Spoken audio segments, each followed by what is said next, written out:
뭐 거창하게 전망이라기보다는요, 그냥 최근의 경향, 그 다음에 뭐 공부 전략, 이런 것들 한번 말씀을 드리도록 하겠습니다. 당연한 얘기인데요. 최근에 이제 꽤 됐어요. 이거 너무 오래된 얘기예요. 한 10년 넘은 얘기인데, 10년 이상 전, 한 15년 전, 13년 전, 뭐 2010년, 그러니까 제가 국가고시를 본 건 너무 오래전이니까 이제. 내가 이제 2003년도에 저는 이제 의사가 됐으니까. 20년 전이, 딱 20년 됐네요. 이제 제가 의사가 된 지.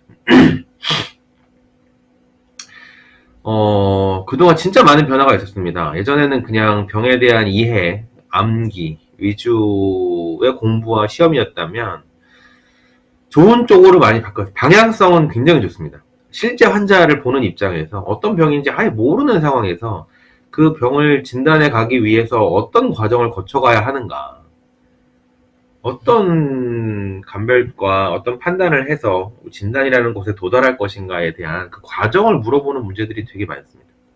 당연하게도 뭐 진단이나 치료나 뭐 이런 것들을 물어볼 것도 있지만 그 과정을 물어보는 것들이 많이 추가가 됐다고 보시면 됩니다.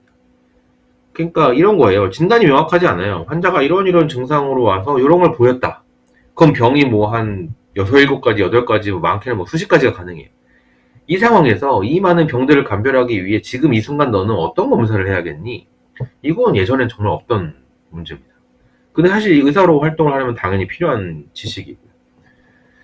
근데 문제는 이런 것들, 이따 나오겠지만, 이런 것들에 대한 교육이 어려워요.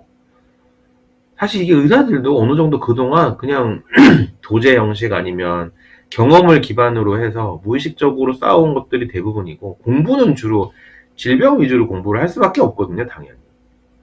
그러니까 질병이 뭔지 명확하지 않은 상태에서 그 질병으로 접근해가는 과정에 대한 게 요즘은 조금씩 계속 늘고 있는 건 맞습니다. 시험 방향이 이렇다 보니까 이제 어쩔 수 없이 늘고 있고 여러 가지 교과서들도 그런 방향을 조금씩 추구를 하고 있지만 한 10분의 1도 안 되는 것 같아요. 그 내용. 여전히 뭐 90% 이상은 어떤 명확한 병에 대한 어떤 설명들이 대부분이고. 하여튼 그래서 방향은 좋고 중요한 내용인데 공부할 만한 교재도 없고 학교에서 배워본 적도 별로 없다. 뭐 이런 게 문제입니다. 그러니까 시험과 약간의 배운 내용과의 괴리 뭐 이런 것들은 좀 있습니다.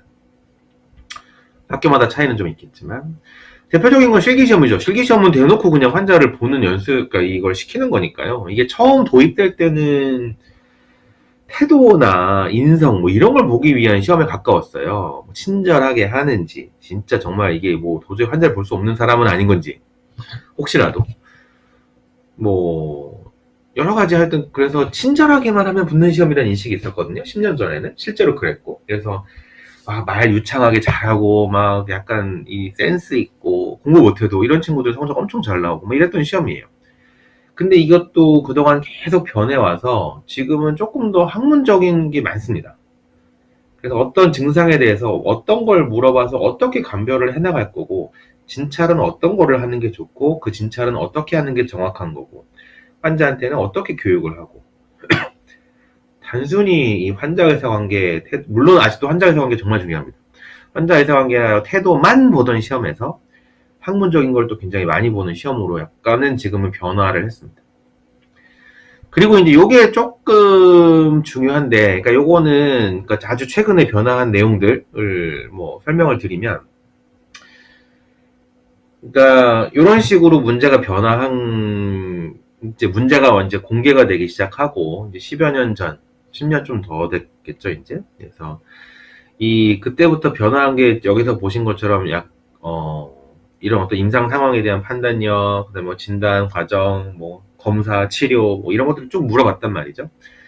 근데 그 이후에 사실 이게 너무 임상 쪽으로 치우쳐졌어요. 시험이 이제 변화가 되면서 어떻게 환자를 진단하고 치료할래? 라는 실질적인 부분을 많이 물어보다 보니까 이 기초적인 부분이 예전에 비해서 거의 없어지고 완전히 진짜 그냥 임상적인 내용들, 진짜 아주 우리 프랙티컬하다고 표현하는 환자를 보는 과정에 대한 것만 시험에 계속 나오다가 사실 이것도 올바른 방향은 아니거든요. 의사가 어쨌든 기본적인 지식을 갖고 어떤 행위를 하는 거지.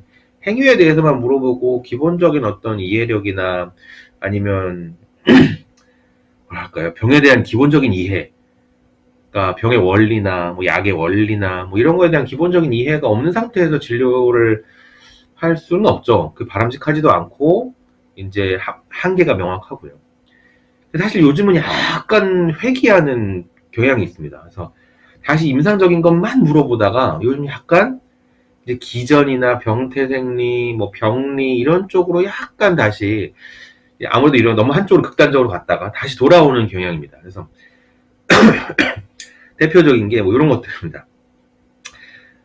환자가 부종이라는 게 부종이 뭔지 아시죠? 이제 다리가 붓는다든지 몸이 붓는다, 얼굴이 붓는다든지 이런 부종을 얘기합니다. 부종이라는 게 우리 몸 안에 뭔가 물이 많아진 거겠죠? 물이 많아지니까 부었겠죠? 근데 물이 어디에 많아지는 거냐면 혈관 안에 물이 많아지면 몸이 붓지 않습니다.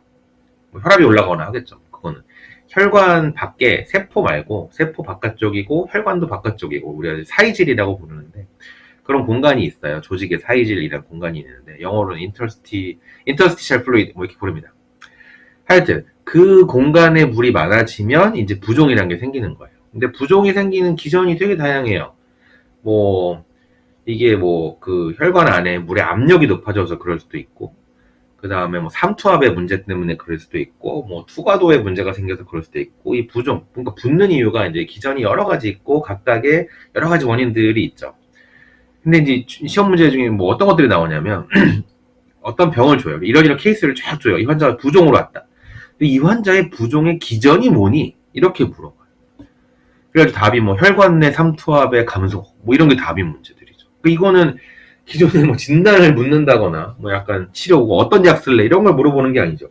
이 환자가 왜 부었니? 그 답이 혈관 내 삼투압의 감소 뭐 이런 게 답인 문제들이 이제 좀 나옵니다. 많진 않지만 좀 늘고 있다. 이런 기본적인 병태생리에 대한 거. 그 다음에 역시나 뭐 이제 병의 기전 이런 것들도 물어보는데요. 이런 환자가 와서 이런 환자가 한 달째 지금 물설사를 하고 있다.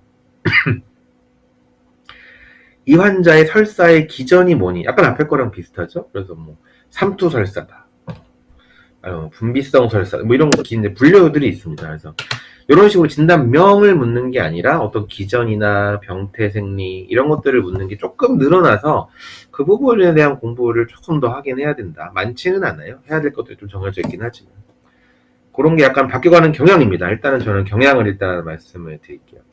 그리고 여기 안 써 있는데 또 하나가 이제 이게 병리에 대한 거예요. 이제 병리란 게 좀 쉽게 설명을 하면 그 조직을 현미경으로 보는 거죠. 어떤 뭐 예를 들어 뭐 덩이가 생겼어. 와 이거 뭐 여기 뭐가 생겼어요. 그럼 이거 뭐 암이야? 아니면 뭐 그냥 지방종이야? 이거 뭐야? 그러면 이제 요걸 떼서 조직으로 현미경으로 이제 보는 거죠. 그럼 야 이건 뭐 그냥 지방이네.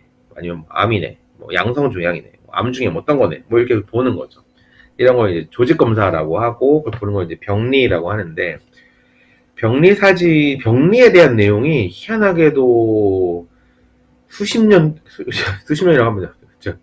어쨌든 20년 정도 어쨌든 봤으니까 20몇 년을 봤으니까 제가 시험을 볼 때부터 최근까지도 병리 관련된 내용이 시험에 아예 안 나왔어요.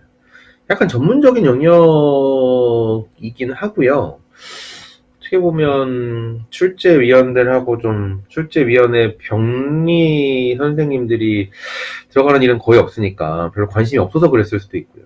뭐 하여튼 그래서 병리 쪽 내용은 그냥 아예 안 나왔습니다. 거의. 그러니까 뭐 예를 들어 뭐 병리 사진을 주고 이게 뭐 암이냐 아니냐 이런 걸 판단하는 문제는 지금도 안 나옵니다. 원래 안 나왔고. 근데 최근에 한 3, 4년 전부터 바뀐 건 뭐냐면 사진은 여전히 안 줘요. 그러니까 사진에 대한 뭐 내가 막 병리학을 공부할 필요는 없어요. 사진을 보고 뭐 이게 뭐 무슨 편평상피세포암이다 아니면 뭐 하여튼 뭐 선암이다 뭐 이런 식으로 뭐 구별을 해야 되고 소세포암이다 뭐 이런 식으로 뭔가 봐야 되는 건 아니에요. 근데 어떻게 이제 나오기 시작했냐면 이걸 텍스트로 주기는 시작했어요. 무슨 말이냐면 예전 같으면 아예 그 병리 결과라는 거에 대해서 언급이 아예 안 됐다면 이제는 병리 결과를 텍스트로 주는 거죠. 예를 들어 무슨 뭐 궤양성 대장염 이런 병이 있는데 예전에는 그냥 임상적인 거랑 사진이랑 이런 거 보고 풀었는데 요즘은 조직 검사를 했더니 뭐 크립트 압세스라는 소견이 관찰되었다. 뭐 이런 걸 주는 겁니다. 이게 예전에는 잘 안 줬던 내용이거든요. 뭐 사구체 신염이라고 하는 콩팥에 질환으로 환자가 왔는데 조직 검사를 해보니까 메센지알 셀의 프롤리퍼레이션이 관찰되었다. 뭐 이런 식으로 텍스트로 이제 주는 겁니다. 그래서 병리를 막 사진을 보고 판독해야 되는 그런 공부를 할 필요는 없지만 병리를 텍스트로 줬을 때 그거를 보고 어떤 병이 이렇게 나타나는구나 라는 병리학에 대한 텍스트화된 내용들을 조금 더 공부를 해야 됩니다. 이제 그런 정도가 최근에 조금 바뀐 내용입니다. 그래서 이게 임상적인 걸 요구하는 거는 바뀐 지 너무 오래돼서 학생들이 이제 익숙하고요. 당연히 이렇게 한다고 생각을 하고 10년이 넘었기 때문에 오히려 최근에 한 2, 3년은 과거로 약간 회귀하는 좀 더 기초적인 걸 물어보는 게 늘어나고 있다 다시. 그렇게 이해하시면 될 것 같습니다.